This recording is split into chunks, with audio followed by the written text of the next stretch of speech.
Hi, it's Stephen Van Kampen-Lewis. It is June 27, 2020. It's a very hot day, as you can imagine, here in Texas. And today I want to talk to you a little bit about fertilizing. One of the more common questions that I seem to get is, what do you fertilize with? How often? Those types of questions. So I figured to make a quick video about how I fertilize. But before I talk about what I do, I want to talk about fertilizing orchids in general. This is often a topic that brings up intense emotions, so much so that I've actually heard of certain orchid societies completely banning the topic altogether because their membership was so angry at one another during or after these types of discussions. So first of all, I want to say that fertilizing orchids is not that tricky. There's a lot of different ways to do it, and none of them are particularly outstanding compared to the others. If you're adding some kind of a balanced fertilizer, you're probably doing it right. The orchids are typically, at least the ones that we grow most often, are used up in trees where nutrients are very limited, so they don't need much. And so even if you're fertilizing only occasionally, that's probably enough. I found that a lot of the fertilizer directions, even for orchid fertilizers, will sort of encourage you to possibly over fertilize. Now, and then of course there's some orchids that require more fertilizer than others. My catacetums are back here behind me, and their growing season is condensed into a small fraction of the year, so they're just cranking. So they're going to need a lot more fertilizer than, say, a phalaenopsis that sort of grows relatively evenly all year round, or even a cattleya that grows most of the year round. So it really depends on what you're growing, but I don't think you should think too long and hard about fertilizing. In general, a good balanced fertilizer, no matter what you use, is going to get you through it. Probably fertilize less than, or at least in lower concentration than what they say on the packaging. And if possible, try and be regular. Try and fertilize a little teeny bit, weekly or monthly or whatever your preference is. I'm a big fan of having all the fertilizing and all the watering, everything be done at the same schedule for all the plants. So, I'll add the same amount of fertilizer for all the plants, basically, and I'll show you how to make that easier in a moment when I actually talk about the fertilizing. Finally, bloom boosters are snake oil. Don't use them. There's no need. Don't spend your money. Bloom boosters were invented long ago when there was too much nitrogen in the fertilizer, and the fertilizer that people were using was too strong. Now that we know more about orchid biology and the fertilizing regimen is much weaker, there is no need for bloom booster. Don't do it. Waste of time and money. That said, let's talk about what I do. So a few, 4 years ago, George Hatfield, who was the former AOS president, came to Austin. Our society came actually to a bunch of societies here in Texas, and talked about his fertilizer regimen. And his fertilizing regimen it looked so good that I and a bunch of other people in my society changed over to what he does, or he did at the time. I don't know if he's still doing the same thing.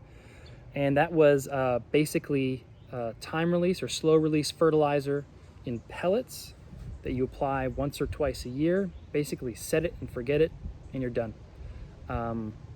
His results, his plants look amazing. The idea that you apply fertilizer one time a year was very appealing to me. I try and make this hobby as easy and as fun as possible, and I encourage everyone else to do the same. The moment it becomes a chore is the moment that you probably stop enjoying it, and you might Just stop growing orchids altogether. So keep things as simple as possible. That's my personal opinion. And anyway, so the George Hatfield method was basically 2/3 Nutricoat and 1/3 a calcium magnesium, a slow release calcium magnesium. And I'll show you the brand for that. But Nutricoat is just these little pellets. It's sort of a balanced fertilizer. I don't even know what this is, probably like 13, 13, 13, I think. You can buy it online or you can buy it in a store. It's fairly common. It's these little gray pellets. And yeah, that's it. So if you want to make things really easy and simple, mix this up.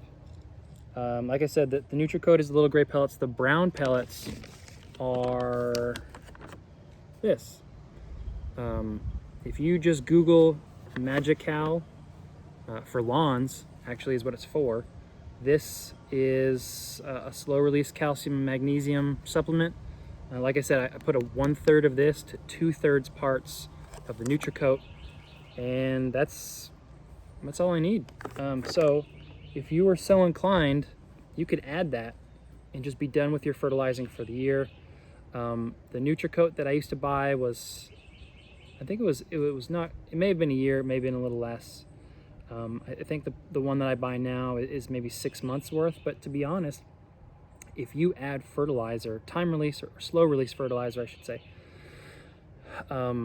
maybe in February or March, and then 6 or 9 months later, it's done fertilizing. It's not releasing anymore. That's probably fine for most of your orchids, and then during the late fall and winter, they're not getting fertilizer, which a lot of them are dormant anyway, so they're not missing much. And so that's the easy way to do it.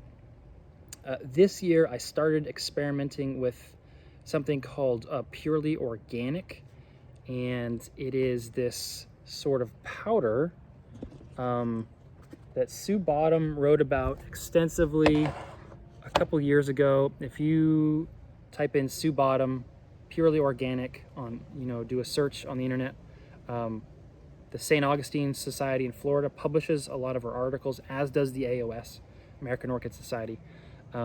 And it has a really, really interesting article about this stuff. And it's just this, and I've talked about it before. It's just this powder, and it is also kind of a slow release in that you set it and forget it. So there's a couple ways to do it. You can just take one of these little nuggets and just set it on top of your pot, and when the water hits it, it becomes hard. And so you can do it that way, or you can make kind of a slurry. So if you take a certain amount of the powder, and then you add water and you make a slurry, and then it becomes hard, and you can either make molds. Let's say you were to take a scoop of that slurry and plop it like that, and then it dried, you could just set it on top of the pot. What I like to do is take these little baskets, I guess, for lack of a better word, kind of take some of this stuff, the powder, smush it in, push off the top, and then if you water it once, it'll stay hard and it will slowly release into your pot. So, I'll put about half of this in my seedling pots, and then, so a 4-inch pot, about this big around, will get one of these guys full. And then as my pots get larger, I'll increase the baskets up until, I'm in these sort of larger than 12-inch pots. And I'll have up to 3. I think the most I have is 3 of these in my baskets. And I like it. It seems to be working really well. Read the article from Sue Bottom. My thought this year was to do this particular fertilizer for the first half of the year, and then add the Nutricoat calcium magnesium mix or slow release for the second half of the year, second half of the growing season anyway. And so I'll add that in July or August, I guess. And that way I get a pretty good mix of nutrients for my orchids. So I'm making it a little more complicated than it needs to be, probably. But I really so far so good. You know, this is the first year I've used the purely organic, and I'm still considering that to be a trial phase, and but I really like it. The results are very good. Finally, the last thing that I do once a month is I add Kelp Max and now Quantum. So Kelp Max is something that I've used for years and years. You know, I do it on the first of every month just so I remember when to do it. In fact, I might actually, since it's so close to the first of the month, I might actually just go use this on my orchids right now after this video is done. But this is really good for root growth, as is any kelp-based fertilizer. There are auxins in there that will really crank out your root growth, and it's a supplement that you use once a month. And then Ray sent me this Quantum probiotic stuff last month. So I've used it in one application, and we'll see if it does anything. One of my other videos where I had to emergency deflask a bunch of very small seedlings, Ray thinks that this will really help, and all of those seedlings are still alive. So yay, I think it's working.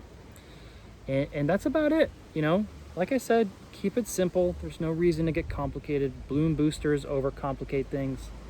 You know, slow release makes life so much easier. And if anyone out there watching this is busy with work and kids and just generally life, making your hobbies a little easier, I think it is a good way to go. I should also mention that these guys are, I can't even remember, I searched them on Amazon. They're super cheap for a bag of these. I think I just typed in like fertilizer basket or orchid, something like that, and it came up with those. Anyway, that's about it. I hope you guys are having a great weekend. If you like this, hit the thumbs up, share the video with your friends, and I'll talk to you later. See ya.